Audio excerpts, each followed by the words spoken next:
नमस्कार, हाम्रो सरोकारमा स्वागत छ। म सुशील राउत। मुलुकको राजनीति सत्ता समीकरणको नयाँ सुरुङमा प्रवेश गरेको छ। यो नेकपाका नेताहरूले हुँदा छँदाको स्पष्ट बहुमतको सरकार चलाउन नसक्दाको परिणाम हो, जो आफ्नै सरकार विरुद्ध निरन्तर मोर्चाबन्दी गरिरहेका छन्। भन्नै शरम लाग्छ, आफ्नै पार्टीका नेताको नेतृत्वमा रहेको सरकार ढालेर अर्को सरकार बनाउने दौडधुपमा लागेका छन्। आफ्नै घर पोलेर घरको खरानी किन्ने ग्राहक खोज्दै हिँड्ने प्रवृत्ति नेपालको राजनीतिमा अहिले नेकपाका नेताहरूले स्थापित गरिरहेका छन्। त्यसैले त नयाँ सरकार गठन कसरत चल्दै गर्दा नेपाली काङ्ग्रेसदेखि जनता समाजवादी पार्टीले समेत प्रश्न उठाएका छन्। अहिले नेकपाको कुन धार आधिकारिक हो? पुष्पकमल दाहाल प्रचण्ड र माधव कुमार नेपालले कुन पार्टीको प्रतिनिधित्व गरिरहेका छन्?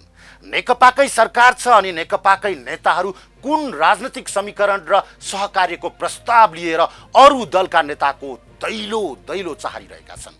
यो नेकपाको आधिकारिकता सम्बन्धी विवाद निर्वाचन आयोगले किनारा लगाउँदै गर्दा अहिले उठिरहेको नेकपा नेताहरूको राजनीतिक हैसियतको प्रश्न आजको हाम्रो सरोकारको विषय हो।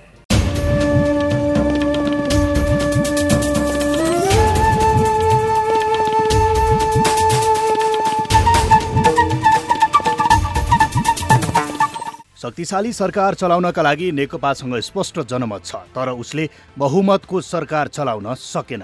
पार्टीमा आएको विवाद कसरी मिलाउने र कुन धार नेकपाको आधिकारिक हो भन्नेमा पनि नेताहरू प्रष्ट छैनन्। न सरकार परिवर्तन गर्नको औचित्य पुष्टि गर्न सक्ने अवस्थामा छन्, न पार्टी फुटाउनुको औचित्य साबित गर्न सक्ने तहमा छन्। मात्र केपी शर्मा ओलीको पछिल्लो गतिविधिलाई देखाएर प्रधानमन्त्रीको कुर्सीमा पुग्ने दाउबाहेक केही देखिएको छैन। त्यसैका लागि नेकपाको नाममा चुनाव जितेका जनप्रतिनिधिलाई बहिष्कार जस्तै गरेर संसदमा तेस्रो ठुलो दल जनता समाजवादी पार्टीका 34 जना सांसद र कङ्ग्रेसका 63 जना सांसदलाई फकाउन कुदिरहेका छन्।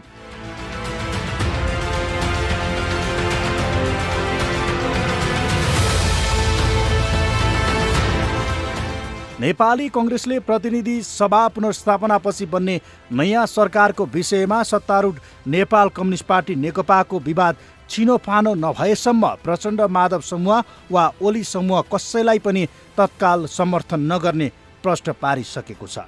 केपी शर्मा ओली नेतृत्वको सरकारको विकल्प खोज्दै नेता दाहाल र नेपालले शेरबहादुर देउवासँग छलफल गरेपछि कङ्ग्रेसले पछिल्लो विकसित राजनीतिक घटनाक्रमका बारेमा पार्टीको धारणा सार्वजनिक गरेको हो।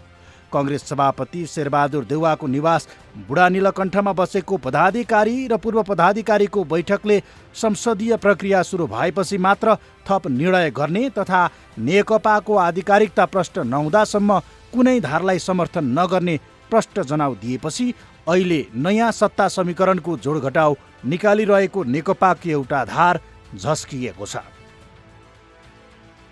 प्रतिनिधि सभा पुनर्स्थापन गरेर देशलाई ठुलो सङ्कटबाट बचाएको छ, संविधानलाई बचाएको छ र चाहिँ नि लोकतान्त्रिक प्रणालीलाई, संसदीय प्रणालीलाई बचाएको छ। अब यसमा हामीले सन्तोष मानेका छौँ। अर्को कुरा चाहिँ नि के हो भन्दाखेरिमा अब प्रक्रिया, संसदीय प्रक्रिया केही सुरु भएको छैन। संसदीय प्रक्रिया केही अगाडि नबढिकन नेपाली काङ्ग्रेसले अहिले गर्ने भूमिका खासै केही छैन, होइन? अहिले गर्ने कुरा केही छैन। त्यसका पहिले प्रक्रिया अगाडि बढोस्, कसरी आउँछ त्यही अनुसार चाहिँ नि हामीले हाम्रो पार्टीले ऐन मौकामा सल्लाह गरेर काम गर्छ।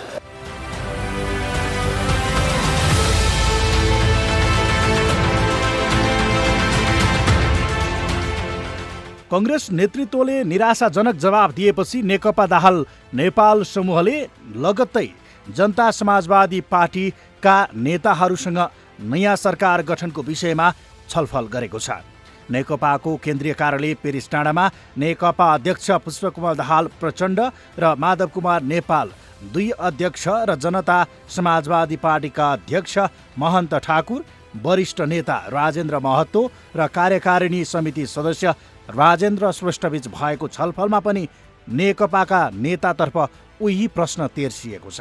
पहिला आफ्नो पार्टी कुन हो भनेर स्पष्ट हुन जरुरी छ। छलफलमा जसपाका नेताहरूसँग नेकपा अध्यक्ष दाहाल र नेता नेपालले सरकार बनाउने प्रस्ताव राखेपछि जसपाका वरिष्ठ नेता राजेन्द्र महतोले संसदीय व्यवस्थामा बिना पार्टी केही नहुने भन्दै आगामी दिनमा सहकार्य गरेर जानका निम्ति पार्टीको आधिकारिकता महत्त्वपूर्ण हुने जवाब दिएका थिए। सहकार्य गर्न सकिन्छ कि भनेर कुराहरू राख्नुभयो। अनि हामीले के जिज्ञासा राख्यौँ भने तपाईँको कुन पार्टी हो? त पार्टी सिस्टममा पार्टी चाहियो नि त। हजुर, अनि त्यो के हो त? यो त बडा अलमलमा पर्यो के। त्यो प्रश्न हुनुहोस्। र तपाईँहरूले राखेका सबै कुराहरू हाम्रो पार्टीको बैठक हुन्छ र पार्टीको बैठकमा हामी राखौँला। त्यसै पनि हामी पटक पटक धोका खाएका हौँ।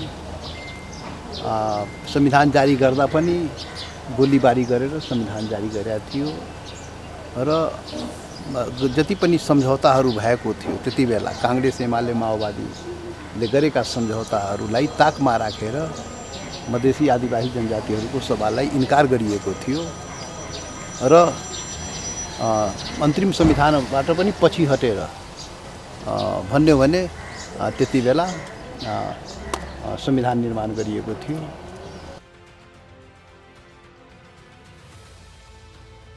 अबको सम्भावित सत्ता समीकरणमा कांग्रेस र जसपाको भूमिका महत्त्वपूर्ण हुन्छ।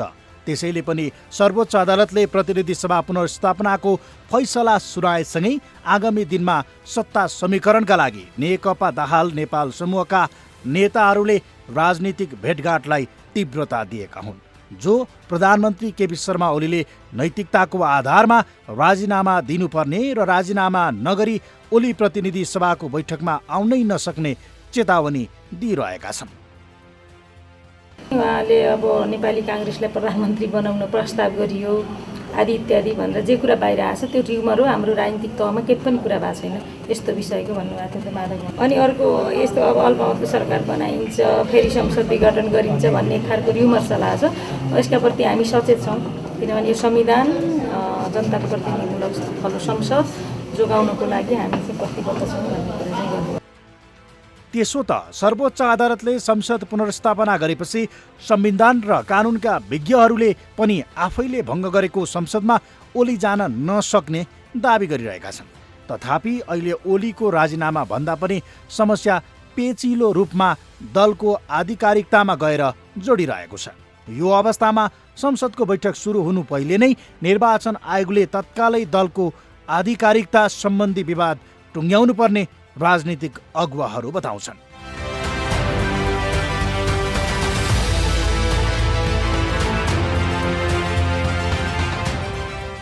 नेतालाई त ओली भन्दा यो बेस भन्दैन, डिग्रीको मात्र फरक भन्छ। यसैले नेता चेन्ज खोज्या होइन, सिस्टम बलियो बनाउनु खोज्या हो।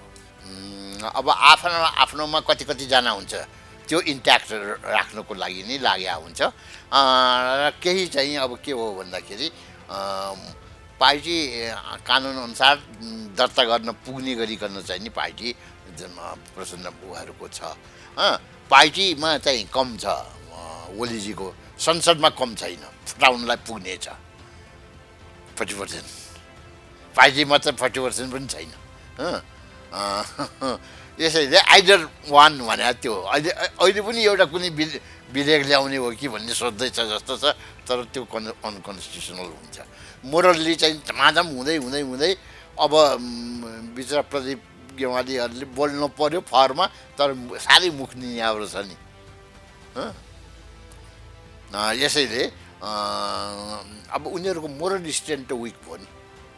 यसको विममा चाहिँ बिग्रियो भने विप त उल्लङ्घन ओलीतिरका मान्छेले गर्छन्, यतातिरकोले गर्दैन। अब चान्स त गभर्मेन्ट बन्ने यतातिर हो नि। ओलीलाई फेरि शेरबहादुरले प्रधानमन्त्री बनाउँदैन। एउटै संसदीय दल भन्ने नै छैन, त्यो खालि चाहिँ त्यो आँट नभएको निर्वाचन आयोगले छाती राखेको कुरा हो।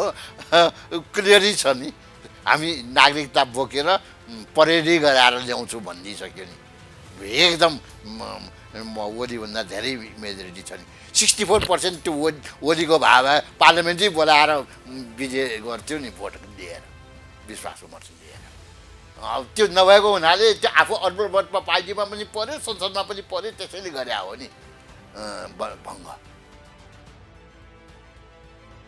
यही पार्टीको आधिकारिकता सम्बन्धी विषय किनारा नलाग्दा अहिले नेकपाको नयाँ सत्ता समीकरणको पक्षधर धार अप्ठ्यारोमा परेको छ।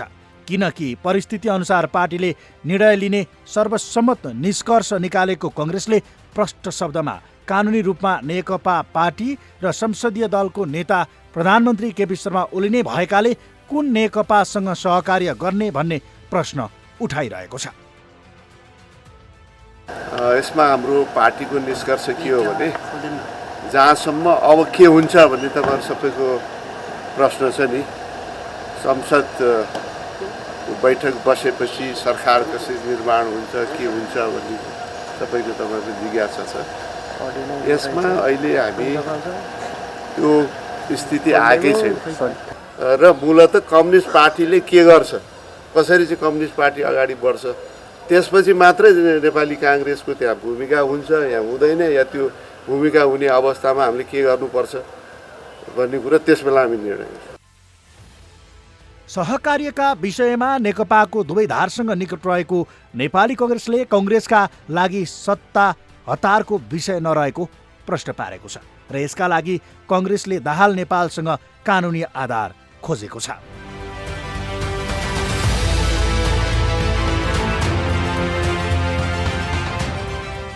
प्रतिनिधि सभा पुनर्स्थापना अथवा प्रतिनिधि सभा विघटनको घटना नेपालको राजनीतिमा अनपेक्षित नै थियो, जसलाई सर्वोच्च अदालतले पहिलेकै बाटोमा फर्काइदिएको छ। तर यी दुवै घटनामा राष्ट्रिय भन्दा बढी अन्तर्राष्ट्रिय स्वार्थ मिसिएको देख्नेहरू भनिरहेका छन्। प्रचण्ड माधव समूह र नेकपाको संस्थापन धार दुवै प्रयोग हुँदा मुलुक दीर्घकालीन रूपमा अर्को समस्यामा फस्न पुगेको छ। यो आक्षेपबाट नेकपाको दुवै धार मुक्त छैन।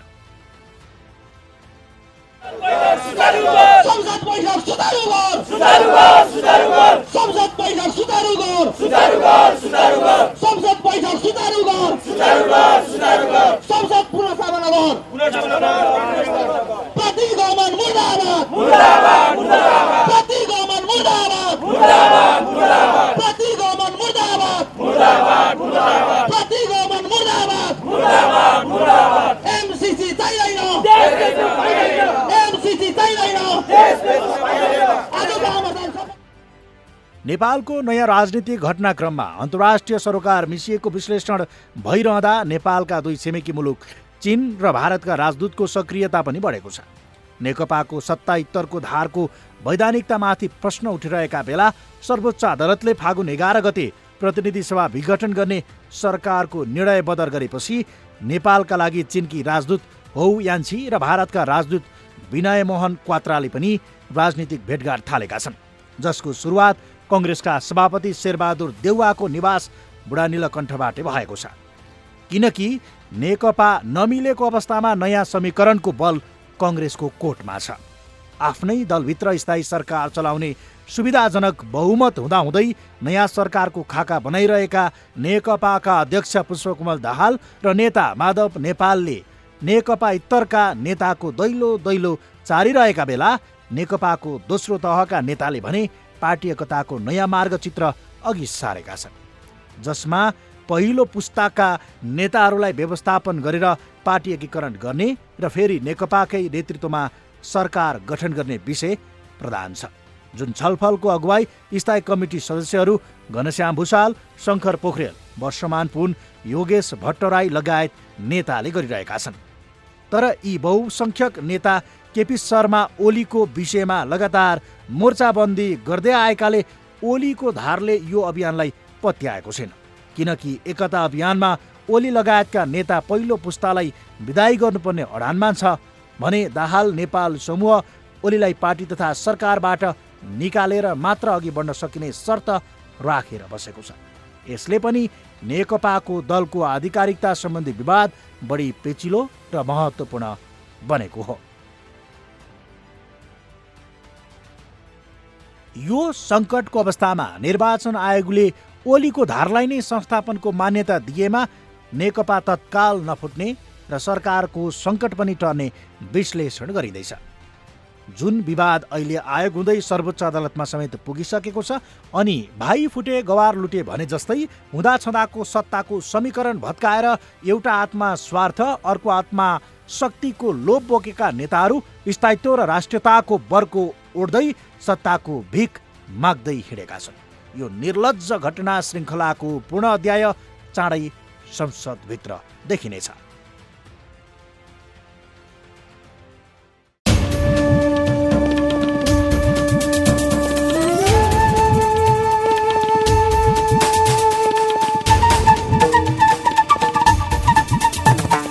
सरकार गठनका लागि नेकपाले स्पष्ट जनमत पाएको छ, तर उसले बहुमतको सरकार चलाउन सकेन। पार्टीमा आएको विवाद कसरी मिलाउने र कुन धार नेकपाको आधिकारिक हो भन्नेमा पनि नेताहरू प्रष्ट छैनन्। न सरकार परिवर्तन गर्नको औचित्य पुष्टि गर्न सक्ने अवस्थामा छन्, न पार्टी फुटाउनुको औचित्य साबित गर्न सक्ने तहमा छन्। मात्र केपी शर्मा ओलीको पछिल्ला गतिविधिलाई देखाएर प्रधानमन्त्रीको कुर्सीमा पुग्ने दाउ बाहेक केही देखिएको छैन। त्यसैका लागि नेकपाको नाममा चुनाव जितेका जनप्रतिनिधिलाई बहिष्कार जस्तै गरेर संसदमा तेस्रो ठुलो दल जनता समाजवादी पार्टीका 34 सांसद र काङ्ग्रेसका 63 सांसदलाई फकाउन कुदिरहेका छन्। यो भाइ फुटे गवार लुटे भने जस्तै प्रवृत्तिको परिणाम हो। त्यसैले त हुँदा छँदाको सत्ता समीकरण भत्काएर एउटा हातमा स्वार्थ अर्को हातमा शक्तिको लोभ बोकेका नेताहरू स्थायित्व र राष्ट्रियताको बर्को ओढ्दै सत्ताको भिख माग्दै हिँडेका छन्। यो निर्लज्ज घटना श्रृङ्खलाको पूर्ण अध्याय चाँडै नै संसदभित्र देखिने नै छ। हवस् त, कार्यक्रम हाम्रो सरकार आजलाई यति नै। अर्को अङ्कमा तपाईँ हाम्रै परिवेशका सरोकारका सन्दर्भ लिएर उपस्थित हुने नै छौँ। क्यापिटल टेलिभिजन हेर्दै गर्नुहोला। नमस्कार।